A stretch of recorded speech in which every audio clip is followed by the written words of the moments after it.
మొదటి అధ్యాయం, యెహోషువ గ్రంథం మొదటి అధ్యాయం.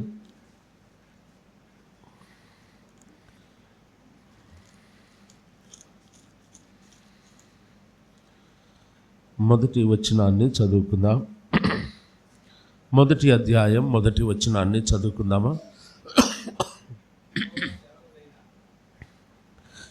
యెహోవా సేవకుడైన మోషే మృతి పొందిన తరువాత యెహోవా నూను కుమారుడును మోషే పరిచారకుడైన యెహోషువకు ఇలాగూ సెలవిచ్చెను. నా సేవకుడైన మోషే మృతి పొందెను. కాబట్టి నీవు లేచి నీవును ఈ జనులందరూ ఈ యోర్దాను నది దాటి నేను ఇశ్రాయేలులకు ఇచ్చుచున్న దేశమునకు వెళ్ళుడి. నేను మోషేతో చెప్పినట్లు మీరు అడుగుపెట్టు ప్రతి స్థలమును మీకు ఇచ్చుచున్నాను. చిన్న ప్రార్థన చేసుకుందాం. కరుణా సంపన్నుడైన మా ప్రియ పరలోకపు తండ్రి, మీ వందనాలు చెల్లిస్తూ ఉన్నాం. చేయబడిన ప్రకటనలన్నింటినీ మీ కృపలో జ్ఞాపకం చేసుకోండి. కుమార్తెను కోల్పోయిన తల్లిదండ్రులుగా రాజేంద్ర ప్రసాద్ పెర్సి, చెల్లిని కోల్పోయిన పాప, అందరూ దుఃఖములో ఉన్నారు. వారిని మీరే ఆదరించండి అయ్యా, మీ మాటలతో ఆదరించండి. చదవబడిన లేఖనాన్ని మా కొరకు దీవించండి. మీ ఆత్మ ద్వారా మీరే మాతో మాట్లాడండి. మీరు మాట్లాడితేనే మాకు ప్రయోజనం. నిలబడిన నన్ను మరుగు చేసి మాకు కావలసిన మాటలు మీ ఆత్మ ద్వారా మాతో మాట్లాడమని ప్రభువును రక్షకుడును విమోచకుడైన యేసుక్రీస్తు వారి పేరట వేడుకొని ప్రార్థిస్తున్నాము తండ్రి, ఆమేన్.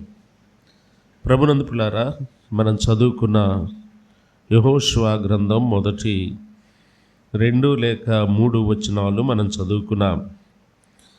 యెహోషువ అనే పేరుకు అర్థం ఏంటి అని గనక మనం ఆలోచన చేస్తే చెప్తారా? యెహోవాయే రక్షకుడు, యెహోవాయే రక్షకుడు అని అర్థమిచ్చే పేరు యెహోషువ అని మనం చూస్తూ ఉన్నాం. యెహోషువ పేరుకు అర్థం చెప్పారు. యెహోషువ ఏ గోత్రికుడో చెప్తారా? చిక్కారు ఇప్పుడు. యెహోషువ ఏ గోత్రానికి చెందినవాడు? కాలేబు యోధా గోత్రానికి చెందినవాడు. యెహోషువ ఎఫ్రాయిం. నో, కాదు.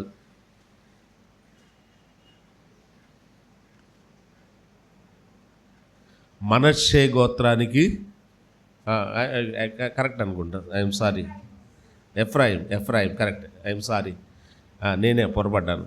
ఎఫ్రాయిము గోత్రానికి చెందిన ఎఫ్రాయిము అర్ధగోత్రం, అది గుర్తుపెట్టుకోండి. ఎఫ్రాయిము అర్ధగోత్రం అంటారు దాన్ని. ఎఫ్రాయిము అర్ధగోత్రానికి చెందినవాడు యెహోషువ. యెహోషువ దైవ గ్రంథమైన బైబిల్లో యెహోషువ క్యారెక్టర్ చాలా అద్భుతమైన క్యారెక్టర్. యెహోషువలో మనం గమనించే ఏంటి అంటే ఒక యోధుడుగా కనబడతాడు. యోధుడు, యుద్ధశూరుడు, యోధుడు. అంత మాత్రమే కాదు, ఇంగ్లీష్లో వారియర్ అంటారు. Is a warrior. Joshua is a warrior. యెహోషువ యోధుడు. ఆ పదం యెహోషువకే సరిపోతుంది. బైబిల్లో ఎన్నో యుద్ధాలు చేశాడు. యెహోషువలో ముఖ్యంగా 5 లక్షణాలు మనకు కనబడతాయి. యెహోషువ నాయకత్వంలో మనం గమనిస్తే యెహోషువని ఒక 5 గుణలక్షణాలు యెహోషువలో మనకు కనబడతాయి. ఏంటి అంటే మోషేకు పరిచారకుడు అనే మాట మనం చూస్తాం. అది క్యాప్షన్గా పెట్టుకోండి. యెహోషువ అంటే మోషే పరిచారకుడైన యెహోషువ. అతని తండ్రి నూను కుమారుడు అని మనం చూస్తాం. నూను కుమారుడైన యెహోషువ. నూను కుమారుడైన యెహోషువ అని వ్రాయబడలేదు కదండి. ఏం రాయబడింది? మోషే పరిచారకుడైన యెహోషువ. వాస్తవంగా రాసేటప్పుడు నూను కుమారుడైన యెహోషువ అని రాయాలి, లేదా నాయకుడైన యెహోషువ అని రాయాలి.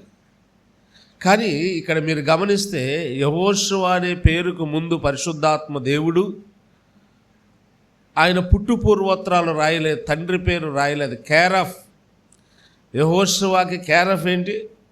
కేరఫ్ అడ్రస్ ఏంటి? నూను కుమారుడు కాదు, ఇక్కడ సన్ ఆఫ్ నూను అని కాదు ఇక్కడ.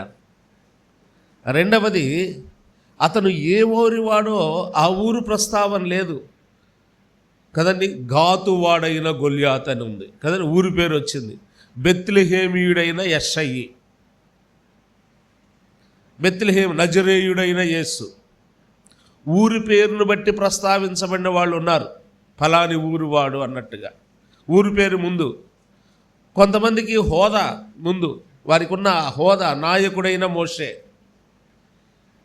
యెహోషువ పేరుకు ముందు ఉన్న ప్రత్యేకత ఏంటంటే హీఈస్ ఎ సర్వెంట్, పరిచారకుడు, పరిచర్య చేస్తున్నాడు. తను చేస్తున్న పనిని పేరుకు ముందు ప్రస్తావించబడిన వ్యక్తి దైవగ్రంథమైన బైబిల్లో యెహోషువ ఒక్కడే.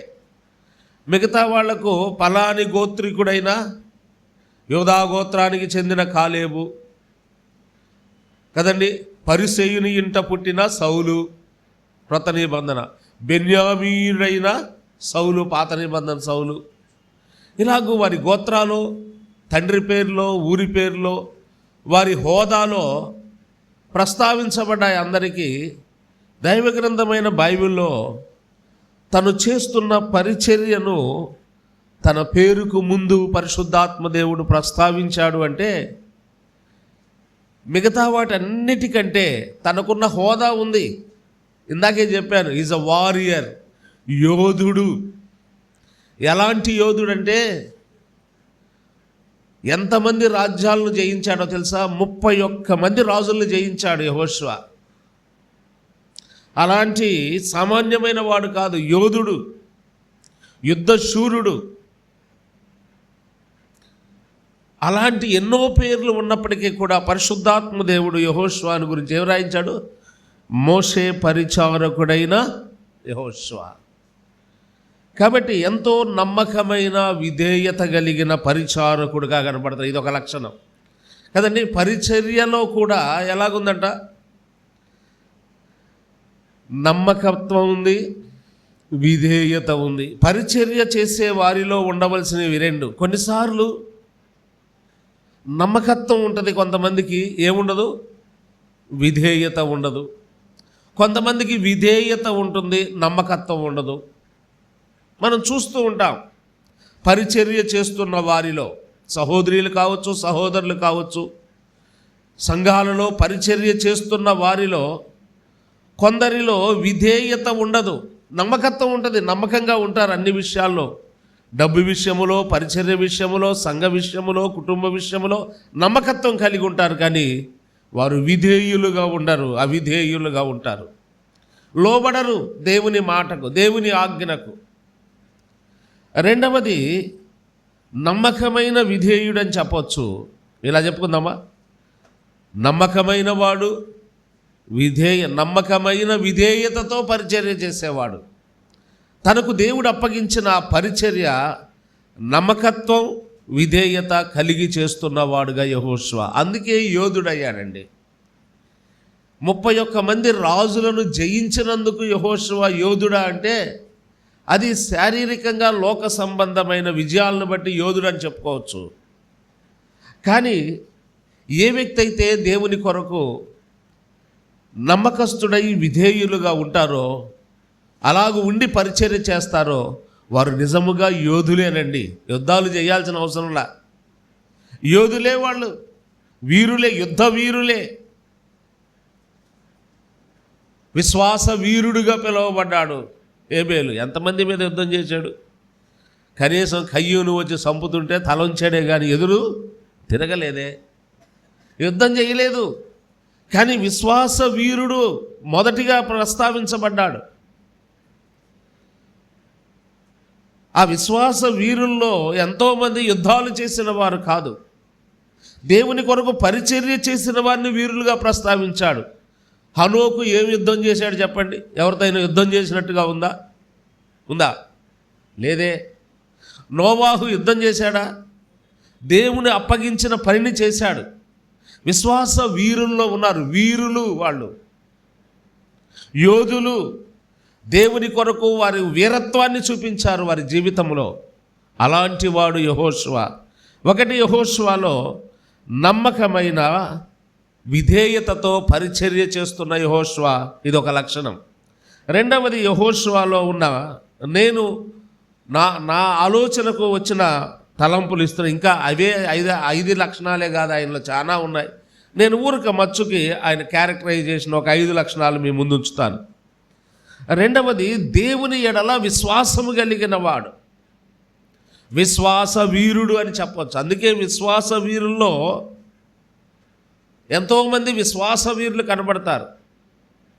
యెహోషువ కూడా తక్కువైన వాడు కాదు. ఆ యెరికో పట్టణానికి వేగు చూడడానికి 12 మందిని పంపించారు, యవనస్తుల్ని, గోత్రానికి ఒకళ్ళ చొప్పున. యూదా గోత్రము నుండి కాలేబు, ఎఫ్రాయిము గోత్రము నుండి ఎఫ్రాయిము గోత్రము నుండి యెహోషువను పంపించాడు. మిగతా 10 గోత్రాల నుండి 10 మంది. ఈ 12 మంది వెళ్ళారు. అక్కడికి వెళ్ళి ఎంక్వైరీ చేశారు. ఏంటి పరిస్థితి, మాకున్న సైన్యంతో మేము వచ్చి ఈ దేశాన్ని జయించగలమో లేదో చూసి రమ్మని పంపించాడు మోషే. వెళ్ళారు, వచ్చారు. వచ్చినప్పుడు మిగతా 10 గోత్రాల వాళ్ళు, యవనస్తులు, వాళ్ళు వచ్చిన తర్వాత ఏం చెప్పారు అంటే, అస్సలు మనం చేత కాదు వాళ్ళతో జయించడం. వాళ్ళు ఒక్కొక్కళ్ళు చాలా ఎత్తున్నారు, వాళ్ళ యుద్ధ సామాగ్రి ఏంటి, వాళ్ళు బలశాలుగా ఉన్నారు, వాళ్ళ ముందు మేము అసలు దేనికి పనికిరాం. మనం పెద్ద సైన్యం, బలమైన సైన్యం, వాళ్ళ ఎరుకో కోట గోడలు ఉన్నాయి, ఎంతో గంభీరమైన కోట గోడలు. ఎట్టి పరిస్థితుల్లో మనము ఎరుకోను జయించలేము అని చెప్పారు 10 మంది. ఇద్దరు యెహోషువ, కాలేబులు ఏమాత్రము సందేహింపక దేవుని ఎడల బలమైన విశ్వాసం కలిగిన వారుగా మోషేతో చెప్పారు. మోషే గారు, వాళ్ళు చెప్పేది అట్లా ఉంచండి, మనం వెళితే ఖచ్చితంగా యెరికో పట్టణం మీద దేవుడు మనకు విజయాన్ని ఇస్తాడు, మనం వాళ్ళని జయించవచ్చు. ఆ బలం మనకుంది, ఆ సామర్థ్యం మనకుంది. దట్ కైండ్ ఆఫ్ క్యాలిబర్, సామర్థ్యం, క్యాలిబర్, ఆ సామర్థ్యం మనకుంది. మన దేవుడు సమర్థుడైన దేవుడు, మన దేవుడు బలమైన దేవుడు. మనం దేవుని మీద ఆధారపడి విశ్వాసంతో వెళదాం, జయించి వస్తామండి అని చెప్పారు వాళ్ళు. ఎంత బలమైన విశ్వాసం కలిగిన వాడు యెహోషువ మనం చూస్తున్నాం ఇక్కడ. కాబట్టి నమ్మకమైన విధేయత కలిగిన పరిచారకుడు మాత్రమే కాదు, బలమైన విశ్వాసం కలిగిన వాడు యెహోషువ దేవుని ఎడల. 3వ మాట చెప్తాను నేను. ఇశ్రాయేలు సైన్యాన్ని నడిపించగల సామర్థ్యము కలిగిన వాడు యెహోషువ. ఇశ్రాయేలు సైన్యాన్ని నడిపించడం అంత ఆషామాష కాదు. ఎందుకంటే అరణ్యములో మోషేని ఒక ఆట ఆడుకున్నారు వీళ్ళు కదా, మంచినీళ్ళ కాడ ఆడుకున్నారు ఆట. ఆకలైతే ఆట ఆడారు కదండి, ఆకలైతే విరుచుకుపడ్డారు మోషే మీద, దాహం అయితే విరుచుకుపడ్డారు. ఏ చిన్న ఇబ్బంది వచ్చినా కూడా అమాంతంగా మోషే మీద సనగడం, మోషే మీద తిరుగుబాటు చేయడం, మోషేకు వ్యతిరేకంగా మాట్లాడడం. ఎన్నో సందర్భాలు ఇశ్రాయేలు ప్రయాణం 40 సంవత్సరాల్లో మనం చూస్తాం. వారు తిరుగుబాటు చేశారు మోషే మీద, దేవుని మీద తిరుగుబాటు, మోషే మీద తిరుగుబాటు. ఇలాగూ ఇశ్రాయేలీయుల్ని నడిపించడం అంత ఈజీ కాదు. మోషేనే వాళ్ళని 40 సంవత్సరాలు నడిపించేలోకే చాలా ఇబ్బందులు పడ్డాడు మోషే, చాలా అవమానాలు పడ్డాడు. మాట వినే రకం కాదు ఇశ్రాయేలీయులు. 12 గోత్రాల ప్రజలు వారు ఇష్టం వచ్చినట్టుగా వాళ్ళు ఆలోచిస్తారు. మెడవంచని జనాంగం అని దేవుడే వ్రాయించాడు వాళ్ళ గురించి. మొండివాళ్ళు, రెటమతం, ఇవన్నీ ఉంటాయి యూదుల్లో, ఇశ్రాయేలు ప్రజల్లో. గర్విష్ఠులు, అలాంటి వాళ్ళని నడిపించడం చాలా కష్టం. అవన్నీ కూడా మోషేతో దగ్గర ఉండి చూశాడు కదా. ఏం చూశాడు అంటే ఇశ్రాయేలు ప్రజలు మోషే మీద ఎట్ట తిట్టారో, మోషేని ఎట్ట కేకలేశారో అవన్నీ దగ్గర ఉండి చూసినోడు. ఆ పోస్ట్ ఇస్తానంటే, అయ్యా నమస్కారం, నాకు వద్దయ్యా, నేనేదో అట్ట వచ్చి నలుగురిలో నేను ఉంటాను కానీ ఇంకెవరికి నీ తప్పుకోవాలి లెక్క ప్రకారం. కానీ మోషే దేవుని ద్వారా ఆ నాయకత్వాన్ని అప్పగించబడినప్పుడు ఇశ్రాయేలు సైన్యాన్ని సమర్థవంతంగా నడిపించాడండి. ఇశ్రాయేలు సైన్యాన్ని నడిపించే సామర్థ్యాన్ని దేవుని యొద్ద నుండి పొందాడు. పేతురు అంటాడు కదా క్రొత్త నిబంధనలో, మాకు ఆ సామర్థ్యము కలుగజేసిన వాడు ఆయనే అంటాడు. దేవుని మీద ఆధారపడి సామర్థ్యముతో ఇశ్రాయేలు సైన్యాన్ని నడిపించిన గొప్ప నాయకుడండి యెహోషువ. ఇది 3వ మాట. అంత మాత్రమే కాదు, సామర్థ్యం కలిగిన వాడు, సైన్యాన్ని నడిపించగలిగిన కెపాసిటీ, సామర్థ్యము కలిగిన వాడు. 4వది, గొప్ప దైవభక్తి గల నాయకుడు. ఏ నాయకుడు? గొప్ప నాయకుడు అనొచ్చు. ఎంతోమంది ఉన్నారు దేశంలో గొప్ప నాయకులు అనబడినవారు కదండి. అన్ని పార్టీల్లో ఉన్నారు గొప్ప నాయకులు. రాజులు ఉన్నారు, చక్రవర్తులు ఉన్నారు, ఎంతోమంది కాలగర్భంలో కలిసిపోయిన వాళ్ళు, ఎంతోమంది నాయకులు ఎంతోమంది ఉన్నారు. కానీ యెహోషువ గొప్ప నాయకుడంటే ఏందో ఎల్తిగా ఉన్నట్టుంది నాకు. ఇలా చెప్దామా? గొప్ప దైవభక్తి గల నాయకుడు. నాయకత్వాన్ని దేవుడిచ్చినప్పుడు గొప్ప నాయకులంగా మనము తీర్చబడాలి అంటే నాయకత్వం ఇవ్వగానే గొప్ప నాయకులు ఎవరు? అది రుజువు చేసుకోవాలి, ప్రూవ్ చేసుకోవాలి కదండి. ఇప్పుడు ఎవరికైనా ఉద్యోగం ఇచ్చి సంవత్సరం 2 నెలల్లో అవార్డు ఇస్తారా వాళ్ళకి? ఇప్పుడు టీచర్ పోస్టులు వచ్చాయి, మొన్న కొంతమందికి డిఎస్సి పోస్టులు ఇచ్చారు కదా. ఇచ్చిన 5-6 నెలలకి ఉత్తమ ఉపాధ్యాయ అవార్డు వచ్చిందని వచ్చాడు అనుకో ఎవడన్నా, ఏయ్ యాడ నుంచి తెచ్చుకున్నావు, అది నువ్వు వాళ్ళు ఇచ్చారా, నువ్వు ఏడని తెచ్చుకున్నావా, ఎంత కొన్నావా అంటాం కదండి. ఎందుకు? తను చేసే పనిలో తను ప్రూవ్ చేసుకోవాలి, నిరూపించుకోవాలి. ఏ పని అయితే, ఏ ఉద్యోగం అయితే చేస్తున్నాడో ఆ ఉద్యోగంలో తను నిరూపించుకోవాలి గొప్పవాడు అని. అలాగే నాయకత్వాన్ని దేవుడిచ్చాడు. తను గొప్ప నాయకుడిగా నిరూపించుకోవడానికి దేని మీద ఆధారపడాడంటే దేవుని యందు భక్తి కలిగి జీవించాడండి. నాయకుడిగా ఉండి భక్తిని కోల్పోయిన వాడు కాదు. అందుకే ఆ సెంటెన్స్ని అలా రాశాను, గొప్ప దైవభక్తి గల నాయకుడు. నాయకుడే, యోధుడే, is a warrior, no doubt. కానీ అదే సమయంలో దైవభక్తి. చాలాసార్లు చాలామంది ఎందుకు మీరు ఆరాధన చేయరు, ఎందుకు దేవుని నమ్మరంటే, అయ్యా మా ఉద్యోగానికి దీనికి సెట్ కాదయ్యా కదా. ఏం కాదంట? మేము చేసే ఉద్యోగానికి, ఈ భక్తి జీవితానికి సెట్ కాదంట. ఎందుకు సెట్ కాదు చెప్పండి? ఎందుకు సెట్ కాదు? లంచాలు తీసుకోవాలి కాబట్టి సెట్ కాదు కదండి. దొంగ లెక్కలు రాయాలి కాబట్టి సెట్ కాదు. అబద్ధాలు చెప్పాలి కాబట్టి సెట్ కాదు. నాయకుడిగా ఉన్నాడు, దైవభక్తి విషయంలో రాజీ పడినవాడు కాదు కదండి. దైవభక్తి విషయంలో రాజీ పడినవాడు కాదు. దైవభక్తి గల గొప్ప నాయకుడిగా ఇశ్రాయేళ్ల చరిత్రలో నిలిచిపోయాడండి యెహోషువ. ఇశ్రాయేలీయుల చరిత్రలో మోషే దగ్గర నుండి నాయకత్వాన్ని, లేదా అబ్రహాం అనుకుందాం. అబ్రహాము దగ్గర నుండి ఇశ్రాయేలు నడిపిస్తున్న అబ్రహాము, ఇస్సాకు, యాకోబులు, తర్వాత మోషే, ఆ తర్వాత యెహోషువ. అందరిలో కూడా దైవభక్తి విషయంలో రాజీ పడినవాడు కాదు. అలాంటి గొప్ప దైవభక్తి గల నాయకుడుగా కనబడ్డాడు నాకు. 4 సంగతులు చెప్పాను. 1, నమ్మకమైన విధేయత కలిగిన పరిచారకుడు. సంఘములో నీకు నాకు దేవుడు పరిచర్య ఇచ్చాడు.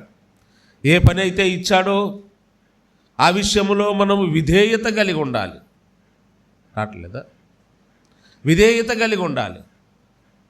మనం చేసే ఉద్యోగం కావచ్చు, మనం చేసే చిన్న పని కావచ్చు, కూలి పనికి పోవచ్చు, ప్రతి పనిలో మనం ఏముండాలి? మనకి విధేయత ఉండాలి, నమ్మకత్వం ఉండాలి. ఈ విధేయత, నమ్మకత్వం కలిగి మనం పని చేసే వారంగా ఉండాలి. అది మన సొంత పని కావచ్చు, దేవుని పని కావచ్చు, అన్నిట్లో ఈ 2 ఉండాలి. ఆ తర్వాత 2వది, గొప్ప విశ్వాసము కలిగిన వాడు. గొప్ప విశ్వాసము కలిగిన వాడు యెహోషువ. 3వది, సైన్యాన్ని, దేవుని ఇశ్రాయేలు సైన్యాన్ని, ఒట్టి సైన్యం అనే కంటే కూడా క్లారిటీ, ఇశ్రాయేలు సైన్యాన్ని సమర్థవంతంగా నడిపించిన నాయకుడు. నడిపించడానికి గల కారణం ఏంటంటే, 4వ కారణం, గొప్ప దైవభక్తి కలిగిన నాయకుడు. నాయకుడికి ఈ 4 లక్షణాలు ఉంటే సరిపోద్దా? ఇంకొకటి ఉండాలా? నాయకుడికి ఏ లక్షణం ఉండాలంటే, ముఖ్యంగా మేక్ డెసిషన్, నిర్ణయాన్ని చేసే లక్షణం ఉండాలి. నాయకుడు అన్నవాడు తను ఒక నిర్ణయం, తనకు తాను నిర్ణయం తీసుకునేటట్టుగా ఉండాలి నాయకుడు పొద్దుగూగులు పోయి పక్కన వాళ్ళని వీళ్ళని సలహా అడుగుతుంటే, నువ్వేమో నాయకుడు రా బాబు నువ్వు అంటారా అనరా? నాయకుడు అనేవాడు ఎలాగుండాలి? సొంత నిర్ణయాన్ని తీసుకోగలిగి ఉండాలి. కొన్నిసార్లు సొంత నిర్ణయాలు తీసుకున్నప్పుడు ఓటమి పాలయ్యే సందర్భాలు. అందుకే దేవుడు వాక్యంలో నీ స్వచిత్తమును ఆధారము చేసుకొనక అన్నాడా లేదా? నీ సొంత చిత్తముతో నిర్ణయాలు కాదు. మరి ఎలా తీసుకోవాలి నిర్ణయం? దేవుని చిత్తానుసారమైన నిర్ణయాలు తీసుకోవాలి. 1, నిర్ణయం చేసుకునే సామర్థ్యం ఉండాలి నీకు. ఒక బలమైన నిర్ణయం చేశాడు యెహోషువ. ఏంటి చెప్పండి అది? దాని ముందు ఒక మాట ఉంది చూడండి. అదే యెహోషువ గ్రంథం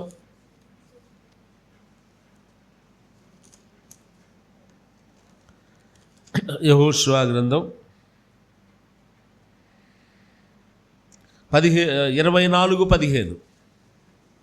యెహోషువ గ్రంథం 24:15.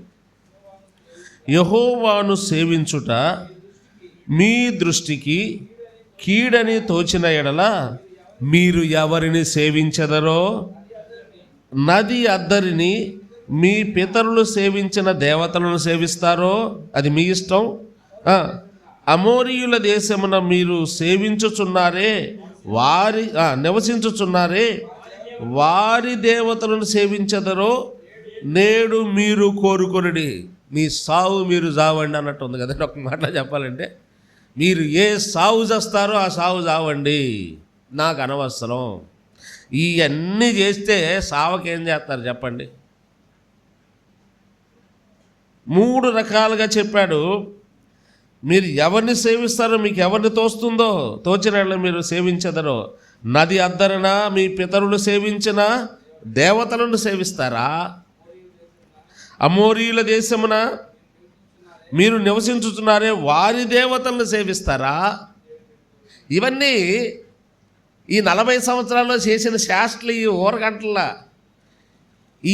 ఈ మాటలు ఎత్తంగానే వాళ్ళకి అబ్బా యెహోషువ అప్పుడు నుండి చూసినట్టున్నాడు రా. మనం అప్పుడు పిల్లోడు కదా, అయినా చూసి గుర్తుపెట్టుకున్నాడు బాగా. వీళ్ళు చేసిన శాస్త్రులే ఇవి. ఈ 3 సందర్భాలు ఎందుకు జ్ఞాపకం చేస్తున్నాడంటే, మోషే నడిపించేటప్పుడు ఆ 40 సంవత్సరాల్లో ఇది చేశారు వీళ్ళు. ఒకవేళ మీరు అక్కడే ఉన్నారేమో, ఆలోచనలోనే ఉన్నారేమో. నేను మాత్రం ఒక నిర్ణయం తీసుకుంటున్నాను. ఏ నిర్ణయం? మీరు ఎవరిని సేవింపగోరినను నేనును నా ఇంటి వారును యెహోవాను సేవించదము. నేను అంటున్నాను, 12 గోత్రాల ఇశ్రాయేలు ప్రజలు యెహోషువ నాయకత్వంలో నడుస్తూ ఉన్నారు. అప్పుడే నాయకత్వం వచ్చింది కదండి. ఎన్ని రోజులు అయింది నాయకత్వం వచ్చి? కొంతకాలం అయిందిలే నాయకత్వం వచ్చి, నాయకత్వంగా నడిపిస్తున్నాడు. ఇప్పుడు ఇలాంటి నెగిటివ్ మాట మాట్లాడితే మెజారిటీ పీపుల్ కనుక వ్యతిరేకం అయ్యారనుకో, నాయకత్వం పోద్దా ఉంటుందా? దానికైనా సిద్ధపడ్డాడు. దేవుణ్ణి సేవించే విషయంలో అవసరమైతే ఈ నాయకత్వాన్ని కూడా మీ దారి మీది, నా దారి నాదని నాయకుడు ఎప్పుడన్నా అంటాడా ప్రజలతో?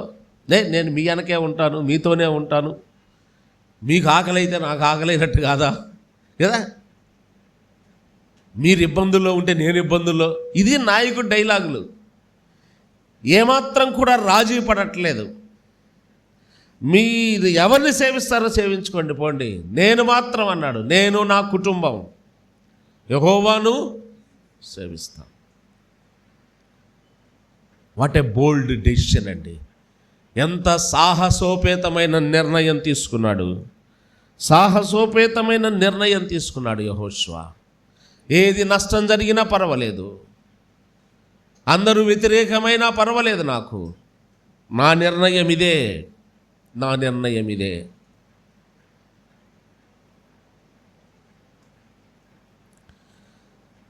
పోయిన సంవత్సరం నేను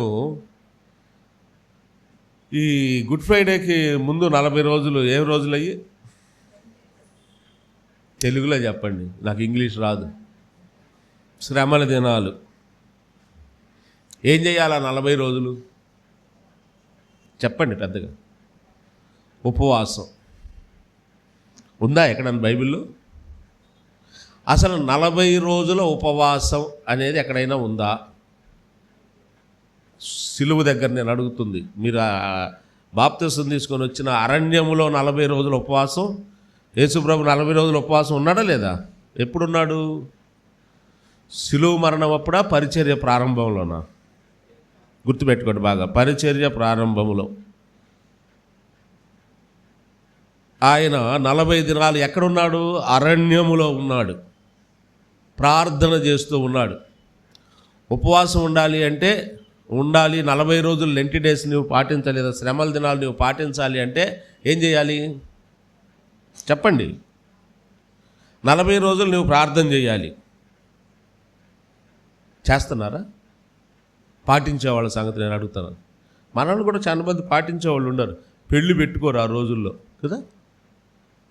పోయిన సంవత్సరం నేను గుడ్ ఫ్రైడేకి 4-5 రోజుల ముందే నందికొట్కూరులో పెళ్లి చేసి వచ్చాను. బ్రహ్మాండంగా ఉన్నారు వాళ్ళిద్దరు. ఆ బిడ్డలిద్దరు వాళ్ళ దేవుడు వాళ్ళకి కుమారుడిని కూడా ఇచ్చినట్టున్నాడు. వాళ్ళు ధైర్యంగా పెట్టుకున్నారు.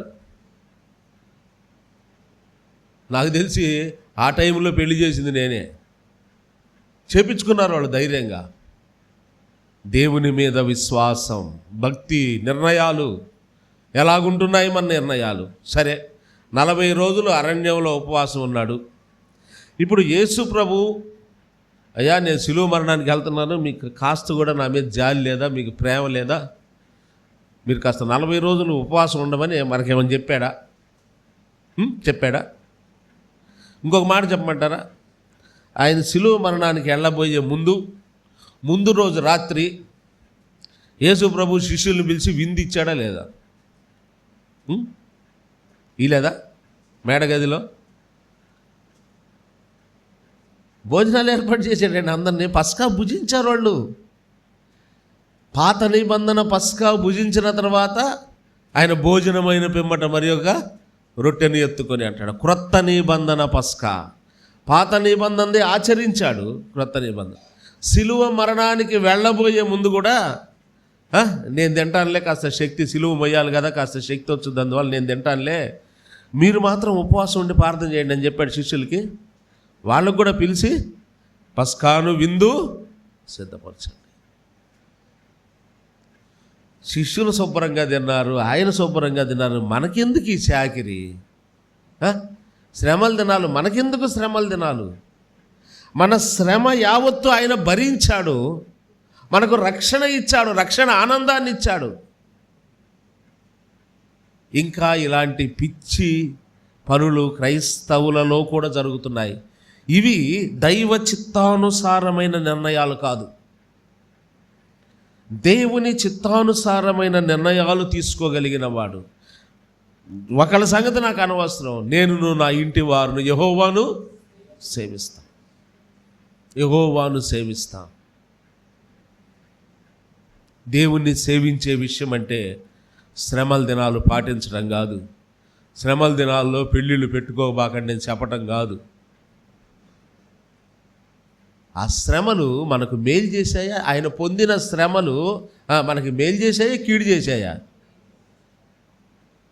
మేలు చేస్తే మేలు కలిగిన వాడు ఏం చేయాలి? విందు విందు విందు యొద్దకు రావాలి. అయ్యా, నువ్వు మా కొరకు శ్రమ పడ్డావా, కలువరి శ్రమలో నేను పొందవలసిన శ్రమ నువ్వు పడ్డావా అని భోజన బల్ల యొద్దకు రావాలి.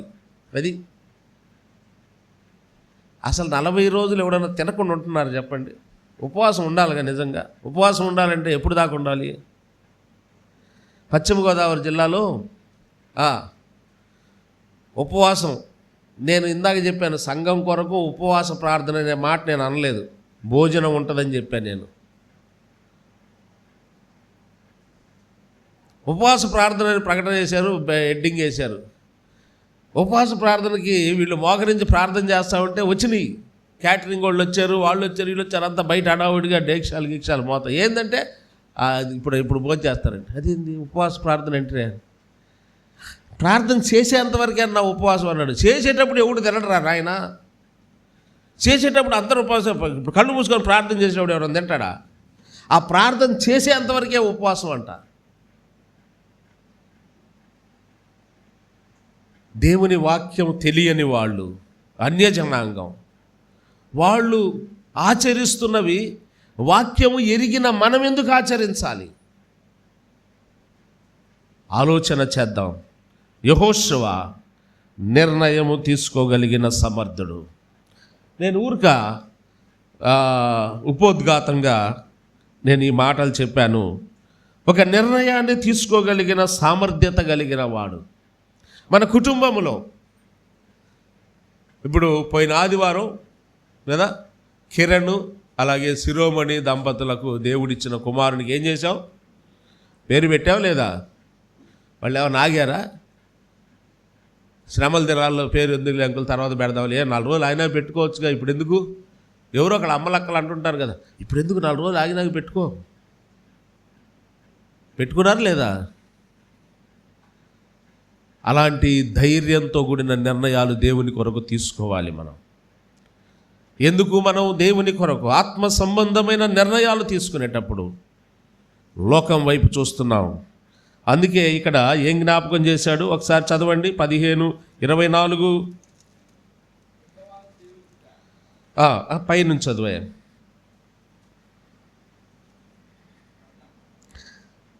నది అద్దరిన, మనం అద్దరిన ఉన్నాయి ఇద్దరికి తీసుకొస్తున్నాం. అద్దరి అంటే అవతల పక్క అని దాని అర్థం. రక్షించబడక ముందు ఆచార వ్యవహారాలు అవి ఏం చేస్తున్నాం? రక్షించబడి మనం వచ్చినా కొన్ని ఆచారాలు జేబులో పెట్టుకొని హ్యాండ్ బ్యాగ్లో పెట్టుకొని వస్తున్నాం. కొన్ని ఆచారాలు హ్యాండ్ బ్యాగ్లో పెట్టుకొని వస్తున్నాం. ఏమి ఆచారాలు?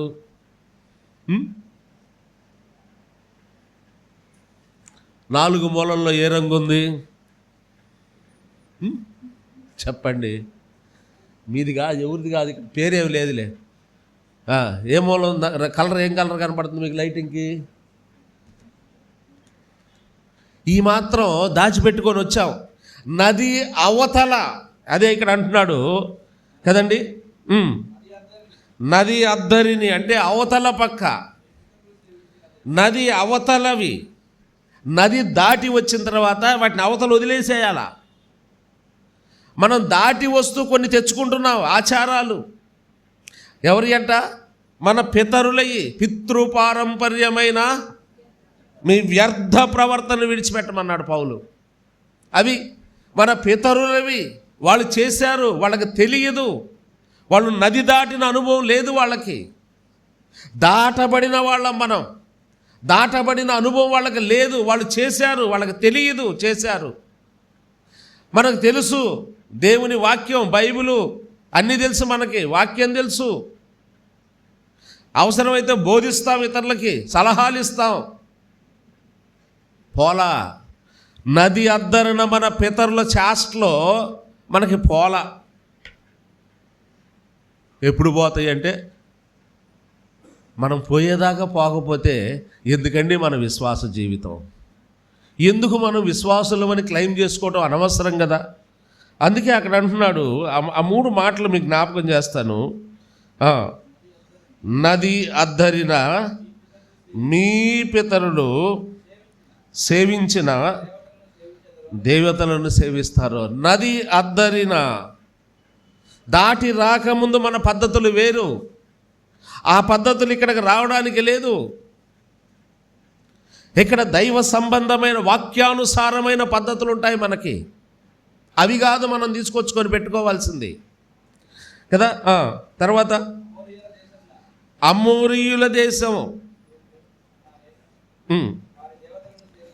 అమోరీయుల పద్ధతులు మనకొద్దు. నది అవతల పక్క ఉన్న వాళ్ళు ఎవరు? మీ పితరుల పద్ధతులు తీసి పక్కన పెట్టండి కదండి. అమోరీయుల సివిలైజేషన్, నాగరికత మనకొద్దు. వాళ్ళెవారం వద్దు, వీళ్ళెవారం వద్దు. తర్వాత ఇంకా ఇంకో మాట కూడా ఉంచుడయ్యా.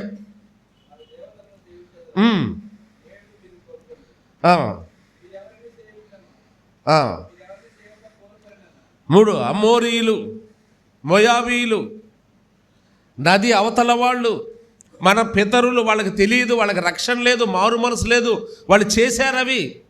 వాళ్ళకి మనకి తేడా ఏంటి? అమ్మో వాళ్ళు అట్నే అంటారు, కానీ పిల్లోడు పాలు కక్కుతుంటే చూస్తా ఊరికట్ట 4 మిరగబాయలు తీసుకొని ఏం చేయాలా చెప్పండి? సిగ్గు. ఎందుకు మనం ప్రభు బలలో చేయి వేయడం? ఎందుకు మనం ఆరాధిస్తున్నాం? ఎవరు చెప్పారంటే ఎవరు చెబుతారు చెప్పండి? ఇట్టా తీసేది క్లాక్ వైజా, యాంటీ క్లాక్ వైజా? ఎవరు చెబుతారు మనకి? మన నాయనమ్మ, అమ్మమ్మ, అత్తయ్య కదా, వాళ్ళు చెబుతారు. వాళ్ళకి మనకి ఏమి తేడా లేదు. వాళ్ళేం కీప్యాడ్ ఫోన్ వాడుకుంటారు, మనం ఏం ఫోన్ వాడతాం? ఆలోచనలు కూడా స్మార్ట్గా ఉండాలి. మా అమ్మమ్మ, మా తాతయ్య వాళ్ళకి అసలు ఈ టెక్నాలజీ తెలియదు వాళ్ళకి. వాళ్ళు ఎంత వెనకబడి ఉన్నారు. ఎవరు వెనకబడి ఉన్నారో ఒకసారి ఆలోచన చేసుకోండి. ఎవరు వెనకబడి ఉన్నామో ఆలోచన చేసుకుందాం. ఆత్మీయ జీవితంలో ఎక్కడ ఉన్నామో, ఎక్కడ ఆగిపోయామో అర్థమవుతుందా? ఎక్కడో ఒక దగ్గర నది అవతలే ఉన్న అనుభవం కనబడుతుంది. నది యువతలకు వచ్చాము, నది అవతల సంగతులు ఎందుకు మనకి? ఇశ్రాయేలు ప్రజలు వస్తూ ఏం కావాలన్నారు వాళ్ళు? మేము ఐగుప్తులో ఉన్నప్పుడు మెనూ చెప్పారు, చెప్పండి ఏమంట చెప్పండి? దోసకాయలు, కీరకాయలు, ఉల్లిపాయలు, తెల్లగడ్డలు, కూరాకులు. ఒక్కటన్నా విలువైన వస్తువు ఉందండి? చీపేవారాలు కదా ఇవన్నీ. మేము ఐగుప్తులో ఉన్నప్పుడు చేపలు తిన్నాము, మటన్ తిన్నాము, చికెన్ తిన్నాము అన్నా బాగుండేది కాస్త. మేము ఐగుప్తులో సిగ్గులేదు మళ్ళీ చెప్పుకోవటానికి. ఐగుప్తులో తిన్నది దోసకాయలు 2 రూపాయలు కేజీ కదండి. ఇప్పుడు 2 రూపాయలే కేజీ. ఉల్లిపాయలు అప్పుడప్పుడు అవి కొనేవాళ్ళు లేక ఆడ పారబోస్తున్నారు కర్నూలు ఏరియాలో. ఈ ట్రాన్స్పోర్టేషన్ తీసుకెళ్తే ఆ డబ్బులు కూడా రావట్లేదంట. కీరకాయలు, దోసకాయలు, ఆకుకూరలు మేము తిన్నాము అక్కడ, అవి మాకు ఎక్కడ ఇక్కడ అంటున్నాడు. ఏమిస్తున్నాడు దేవుడు అరణ్యంలో వాళ్ళకి ఆహారం? దేవదూతల ఆహారం కాదు అది. అది వీళ్ళకు సహించలేదు. మాకు అది కావాలి. మేము ఐగుప్తులో ఉన్నప్పుడు బాగా బతికామయ్యా, నువ్వేంది మమ్మల్ని ఎక్కడికి తీసుకొచ్చి ఈ ఆహారం పెట్టేస్తున్నావు? ఏం పెట్టారు వీళ్ళకి? చెప్పండి ఏం పెట్టారు వీళ్ళకి? విట్టి చాకిరి చేయించుకునే వాళ్ళకి ఏం పెడతారు వీళ్ళకి? పచ్చడి మెతుకులు తప్ప తన్ని పని చేయించుకున్నారు కదండి ఐగుప్తీయులు. వెట్టి చాకిరి వచ్చినప్పుడు మొరపెట్టారు, నా ప్రజల దురవస్థ నేను చూడలే. లూకాస్ క్షమించండి, అపోస్తుల కార్యం 7వ అధ్యాయం 34వ వచనంలో ఉంటుంది చూడండి. నా ప్రజల దురవస్థలో ఉన్నారు వాళ్ళు. అది పెద్ద గొప్పగా చెప్పుకుంటున్నారు ఇప్పుడు బయటకు వచ్చి.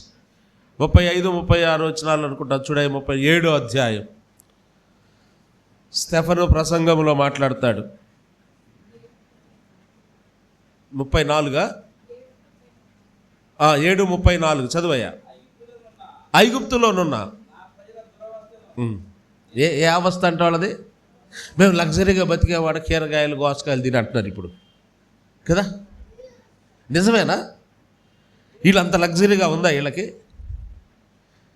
దురవస్థ అంటే రాత్రి మిగిలిన సద్దన్నం కూడా పెట్టుంటారు వీళ్ళకి నీళ్లు పోసి. ఇది కాదా వీళ్ళ బతుకు? అక్కడ దురవస్థలో ఉన్నారు నా ప్రజలు. చదువు. దురవస్థను నేను నిదానించి చూశాను. ఏదో ఊరగదు గబగబ చూడలేదు నేను, జాగ్రత్తగా చూస్తే వీళ్ళు ఏ అవస్థలో ఉన్నారు? దురవస్థలో ఉన్నారు. వెట్టి చాకిరి, ఈ పదాలు రాయబడ్డాయి. ఇశ్రాయేలు ఐగుప్తులో వెట్టి చాకిరి చేశారంట. వెట్టి చాకిరి అంటే ఏంటి చెప్పండి అసలు?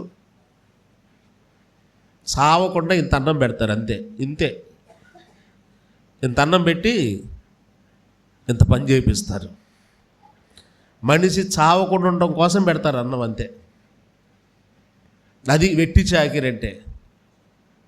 కూడు సరిగి లేదు వీళ్ళకి. కొట్టి పని చేయించారు. బయటకు వచ్చినాక ఏమంటారు? మేము ఒకప్పుడు బాగా బతికి, అప్పుడప్పుడు వింటూ ఉంటాం కదా, ఏముండవు మేమేదో ఇప్పుడు ఇట్లా ఉన్నాం కానీ మేము ఒకప్పుడు బాగా బతికిన వాళ్ళు, ఇప్పుడు బతుకు బాగలేదనే కానీ నువ్వు చూస్తుంది ఇండైరెక్ట్గా. ఇది అన్నారు. మేము అసలు కూరగాయలు అంటున్నారు. దేవుని మనము విడిచిపెట్టవలసిన వేడు. ఐగుప్తు అనుభవం, వెనకున్న అనుభవం. మీకు ఒక్క మాట చెప్పి నేను ముగిస్తాను. వాస్తవంగా నేను ఏదో ఇంట్రడక్షన్ ఇస్తూ సమయం గడిపాను కానీ నేను వాస్తవంగా ఈరోజు ఏం సిద్ధపడలేదు. కొన్ని ఊరిక మాటలు తీసుకొని మీ ముందు ఉంచాను. ఒక మాట చెప్పి నేను ముగిస్తాను. ఇశ్రాయేలీయుల్ని ఐగుప్తు నుండి విడిపించింది ఎవరు? మోషేనే నాయకుడే. మోషే వెనక ఎవరున్నారు? మెయిన్ చెప్పండి.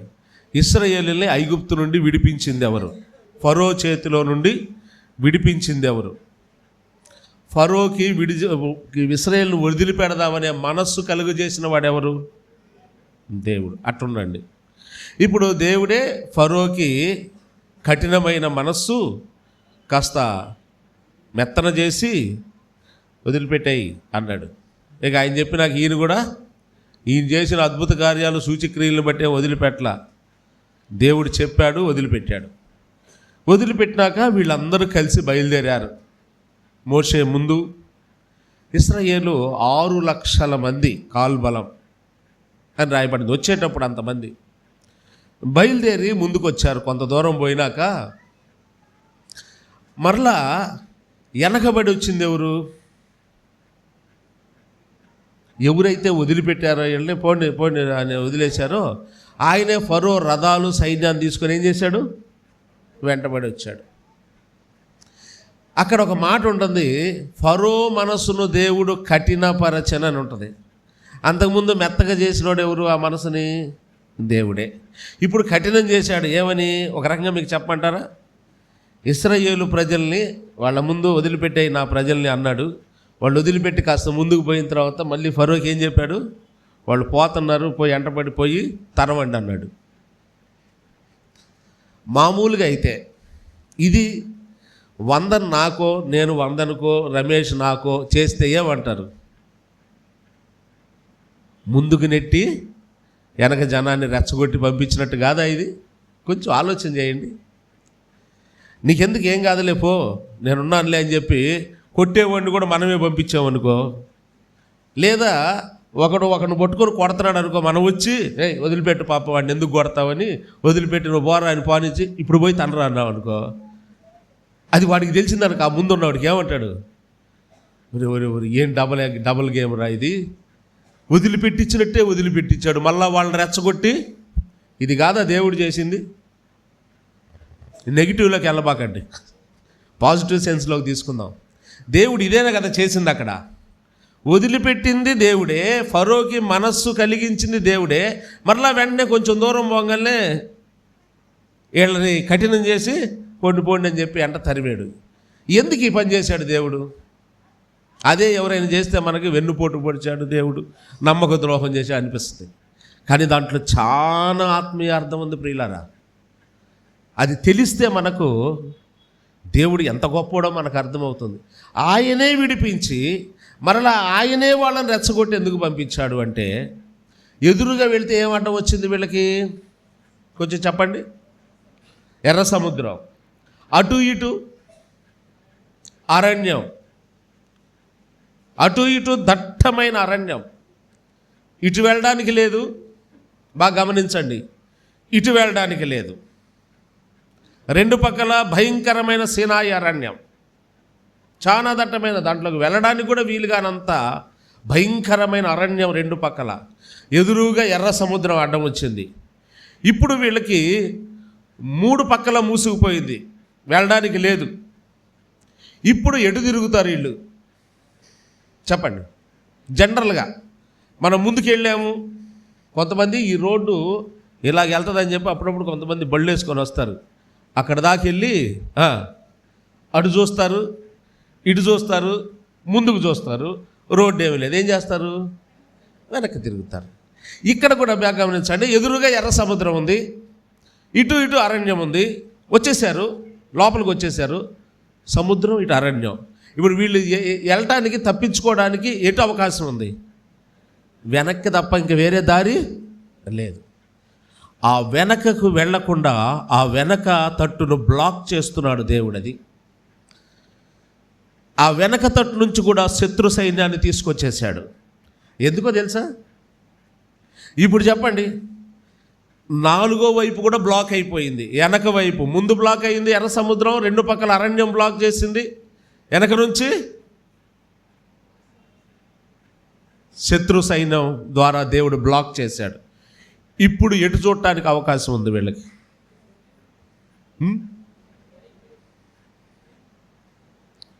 పంది పైకి ఎప్పుడు చూస్తుంది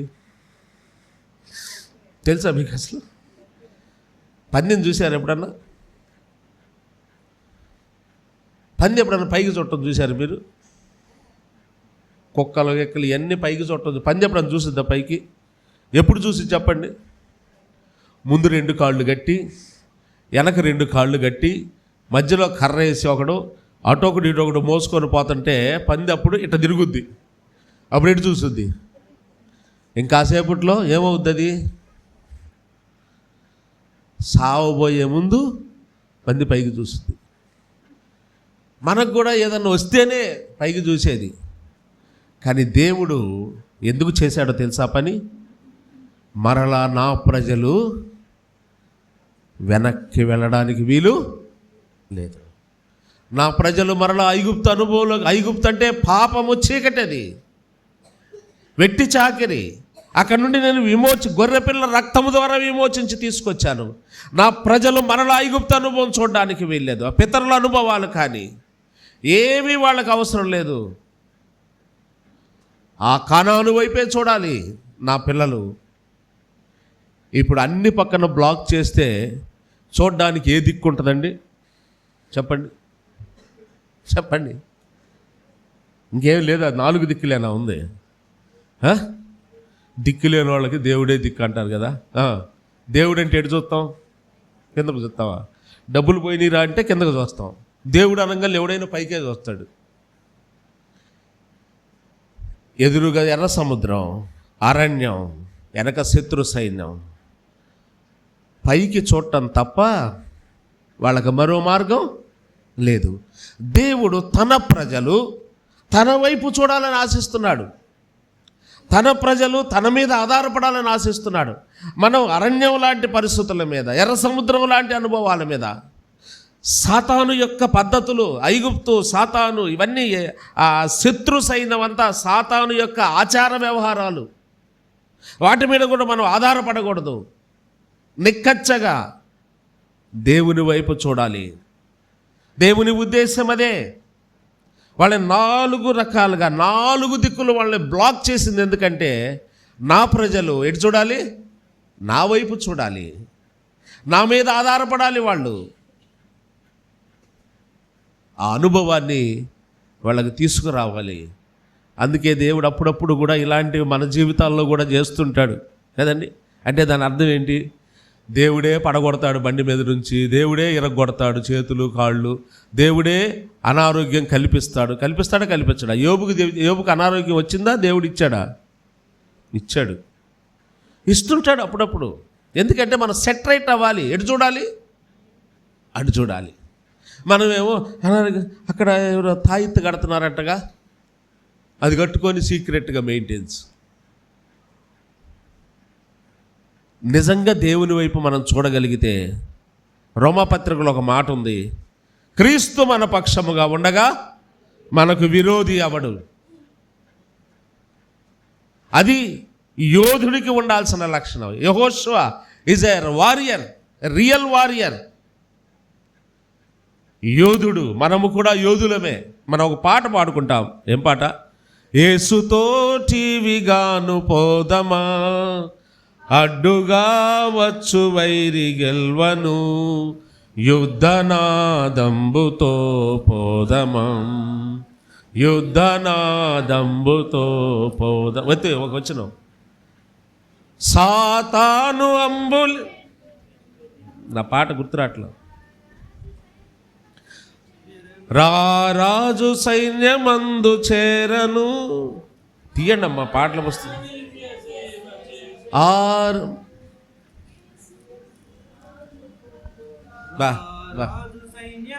మైకిరా సేవ చేయను. యేసురాజు ముందుగా ధ్వజము పట్టి నడువగా, యేసురాజు ముందుగా ధ్వజము పట్టి నడువగా, యేసుతోటివిగాను వెడలను. ఆ రాజు సేవ పరిచారకుడైన యెహోషువ. ధ్వజము పట్టి నడుద్దాం, ఆయనతో టీవీగా నడుద్దాం. వంకర నడక వద్దు, టీవీగా నడుద్దాం, ధ్వజము పట్టి నడుద్దాం. ఆ రాజు సేవ చేయ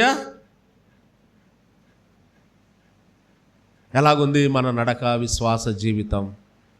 ఎప్పుడు దాటిపోతామో తెలియదు, ఎప్పుడు రాలిపోతామో తెలియదు, ఎప్పుడు వరకు ఉంటామో మనకు తెలియదు. ఉన్నన్ని రోజులు దేవుని కొరకు ఒక యోధులంగా, విశ్వాస వీరులంగా, నమ్మకమైన విధేయుడైన పరిచారకులంగా, రెండవది గొప్ప విశ్వాసము కలిగిన వారంగా, మనతో ఉన్న వారిని నడిపించగలిగిన సామర్థ్యం దేవుడిస్తాడు.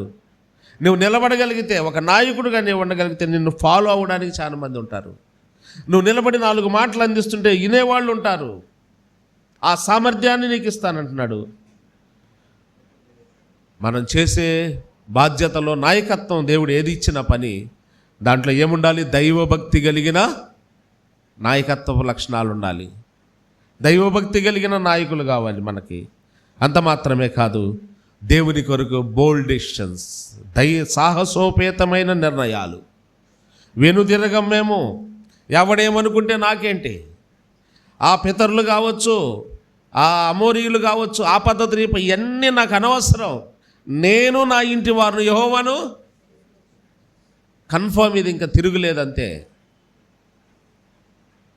దేవుని కొరకు బోల్డ్ స్టెప్స్, ధైర్యముతో కూడిన అడుగులు వేద్దాం. ప్రభువు మన అడుగులను బలపరుస్తాడు, స్థిరపరుస్తాడు. అలాగూ ప్రభువు కొరకు మనము విశ్వాస జీవితంలో యెహోషువని జ్ఞాపకం చేసుకున్నప్పుడు ఈ లక్షణాలు మనం జ్ఞాపకం చేసుకుంటూ మనము దేవుని కొరకు మనము మన విశ్వాస యాత్రలో నేనును నా ఇంటి వారును యెహోవాను సేవించదమనే నినాదంతో యెహోషువ ముందుకు సాగాడు. మన నినాదం కూడా అదే, ప్రభువు కొరకు మనం నమ్మకంగా జీవిద్దాం, ప్రభు పరిచర్య చేద్దాం, ప్రభు పరిచర్యలో ముందుకు సాగుదాం. దేవుడి కొద్ది మాటలు మన కొరకు దీవించునుగాక. ప్రార్థన. వందనం